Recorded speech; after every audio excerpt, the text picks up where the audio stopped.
When I look at Trudeau, there's a couple of things that I see. I see someone who hasn't grown up. I mean, one of the most appalling things about the budget, as far as I was concerned, is that it provides ample evidence, if such was not sufficiently provided already, that Trudeau is exactly what you would be afraid of if you were afraid of him. He doesn't have an answer to a problem that isn't overwhelmingly predictable ideologically. It's like you don't even need him. You just have to run the ideology. It has the answers. What's the big problem? Equity between men and women. It's like, sorry, that's not the big problem. That's not even, you're not even scratching the surface of the problem with that approach. And your solutions, it's like you can learn those solutions your first week in women's studies. They're not solutions. They're the sorts of solutions that children toy with when they have no idea what they're contending with. Yeah, well, there's not a lot there, I'm afraid. Fixing these complex systems is unbelievably complicated, and you're likely to make them worse when you're mucking about with them haphazardly, right? And so it's way easier just to do this. Trudeau said it back in, wasn't it 2016? Why are half the cabinet women? Because it's 2000 and, was it 16 or 15? Yeah. Well, it's almost impossible to overstate how shallow that comment is, and how not only shallow, but it's also casually malevolent in an unconscious sense, because he had a job to do, which was to evaluate his MPs thoroughly and skeptically and pick the best people, period. But that isn't what he did. He said, oh, well, it's 2016, so I'll appoint half women. It's like, well, everybody gave him a pass on that, and so here we are. Now we have a budget that's equity focused. Yeah, well, good luck with that. When I look at Trudeau, there's a couple of things that I see. I see someone who hasn't grown up. So he's Peter Pan. I see someone he knows how to behave in public. That's one thing you can say about him. He's got that easy charisma and charm that comes from being good looking, being from a favored background, the favored background that he's from. He's got by on that. And the reason I believe that is because I don't believe that if he had any true character that he would have run, because he ran on the strength of his name, and he hadn't earned the right to do that. But people elected him, so here we are. And this is what we get. I mean, he pulled out the ideological card when he formulated the cabinet, and Canadians all went, oh, isn't that cute? It's like, no. How can an individual change without falling into chaos? Well, part of it is that you don't want to bite off more than you can chew. You know, you should try to change something that is difficult, but where you have a moderate probability of succeeding. Or if you're feeling depressed and anxious, a fairly high probability of succeeding. So you have to, it's just as if you're dealing with a child, let's say. When you want to foster the development of a child, you set them a new task so that their skills expand. You don't want it to be so difficult that their probability of failure is overwhelming. There's no utility in that. But you don't want it to be so easy that they can already do it, right? And that it's also partly you don't want it to be so easy because there's no intrinsic joy of mastery in mastering a task that's too easy. So if you calibrate it properly, then you get to have your cake and eat it too, right? Because the skill expands. That's called the zone of proximal development. That was discovered by a Russian psychologist named Vygotsky. He was a very good psychologist. And one of the things he noted was that adults automatically talk to children at a level that slightly exceeds their current comprehension ability. We do that we don't have to be taught to do that. We do that automatically. And obviously we'd have to do that because otherwise children wouldn't learn how to talk. But you want to have yourself in the zone of proximal development all the time, really. Well, maybe not when you're relaxing, but generally you want to be in a place that you've reasonably well mastered, while at the same time extending your skills. It's optimal because then things are under control and turning out the way you need and want them to, but your ability to master new areas is also growing. And I would say that's associated with people's intrinsic sense of meaning. The meaning is a real instinct, as far as I can tell, neurologically speaking, and it signals that not only are you somewhere that's working, but that you're getting better at the same time. So that's what an athlete does when he or she pushes past a limit. You don't want to hurt yourself, obviously, but you don't want to you don't want to just stay, and you don't want to hurt yourself, and you don't want to be somewhere where you're completely incompetent. You want to be somewhere secure but challenging, and that's what makes your life meaningful.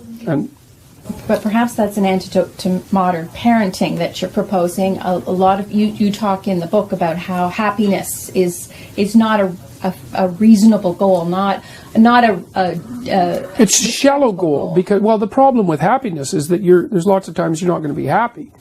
I mean, life is hard. You don't have to scratch. This is one thing you learn as a clinical psychologist very rapidly, but I think people know this anyways. You don't have to scratch very far below the surface in most people's lives to find a pretty damn deep well of tragedy, and not only tragedy but often malevolence, sometimes on their part, but sometimes because they've been subject to betrayal and abuse and scandal and all sorts of things. And there's virtually no one who doesn't have that deeply embedded into their narrative. It's like happiness doesn't address that.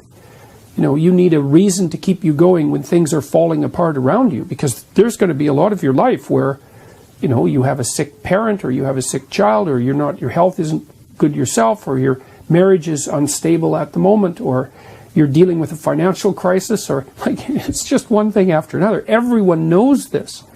And so meaning is a much more robust antidote than happiness. Happiness is great, man. If it comes along, it's like, welcome it, you know, and be grateful for it. But it's a side effect and not a goal. Can I ask about why the 12 rules? You mentioned that you had started helping people online. I think you wrap up the book by saying you hope that this is useful to people. Mm-hmm. Your book is topping on the Amazon charts. Your audiences are quite large. New York Times doesn't approve of it, though. Okay, all right then, but yep. Others do. And yep. So what was your purpose? What was your goal in this book? Well, I'll tell you a story. So I was in LA 3 weeks ago, and I had given a talk there, and I was walking down the street the next day, and this kid pulled up beside me in a car and hopped out, and he was a Latino kid, probably 19 or 20. He popped over, and he was all happy to see me and sort of bouncing around, and said that he'd been listening to my lectures a lot. And then he said, you know, it's really straightened out my relationship with my dad, really a lot. And then he said, just wait a minute. And then he ran back to the car, and he got his dad out. And then they stood there, and like they had their arms around each other. And, well, they were both extremely happy. You know, they'd repaired the relationship. Well, that's the purpose. It's like when I go places now and people come to talk to me, that happens all the time. It's like, that's great. Are you surprised? Couldn't be better. That's so good. It was so fun to see that, you know, and they were genuine about it. So, yeah, that's really good. Are you surprised by that? When you wrote it and sat down to write it, did you envision that you would be getting that type of reaction and this type of response? Well, certainly not at this scale. Mm-hmm. You know, I mean, I had taught this course called Maps of Meaning, which was based on my first book, and it also had an influence on my personality course. And I got a lot of student feedback on that course. You know, I've been teaching it since 1993, and the vast majority of the feedback was, this course changed my life. And I knew that I was dealing with things that were fundamental. I was aiming to deal with things that were fundamental. You know, I'm aiming to deal with tragedy and malevolence, and those are fundamental. And so I knew that. And, you know, the work that I've done incorporates a lot of the wisdom of some of the greatest thinkers of the 19th and 20th century, the clinicians in particular. There were some great clinicians in the 20th century, you know, like there's a dozen of them probably, maybe more. And a lot of what they learned is really helpful. Like if you read, like Carl Rogers is a good example. I talk about him in chapter 9, rule 9, which is assume that the person that you're listening to knows something you don't. And there's very practical advice there in how to conduct a conversation with an intimate partner. You know, and one of the rules is, well, listen, because would you want to have the same damn argument for the rest of your life? It's like, listen, you're not there to win the argument, because you have to live with that person. So winning is a really bad strategy. Peace is a good strategy. Well, so you listen to them, and then you tell them back what they said. And if they agree with you, well, then you've got it. At least they know you've heard them. That's something. And it also stops you from being able to turn them into a straw man. And, you know, if you really do it intelligently, you know, maybe you happen to be a better better verbally than your partner. Doesn't mean you're right. Just means you're better verbally. And so if they've got something to tell you, well, then maybe you also have to help them restate their argument so that it's even stronger.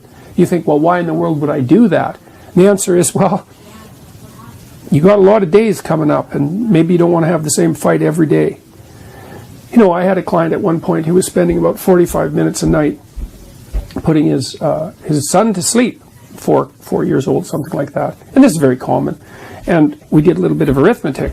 I often do that with my clients. Like, okay, let's call that 5 hours a week, 20 hours a month, 240 hours a year. That's 6 work weeks of time in a year you're spending fighting with your son. It's like, what do you expect from that? You're not going to like each other. You can't fight with someone 6 work weeks in a year and not have that hurt both of you. It's like, you got to solve it.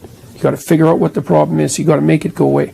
So one of the things that it's hard for people to grasp conceptually is that the mundane things that you do every day are your life, and you want to get those right. And people don't pay attention to those things. They're usually looking for the exceptions, like the vacation or the special occasion. It's like, you want to figure out how, when you come home, people greet you so that you're welcome in your own house, because you do that like 3 times a day. You get that down, it's like that's 45 minutes of each day. That's like 10% of your life right there. You fix that, it's 10% of your life.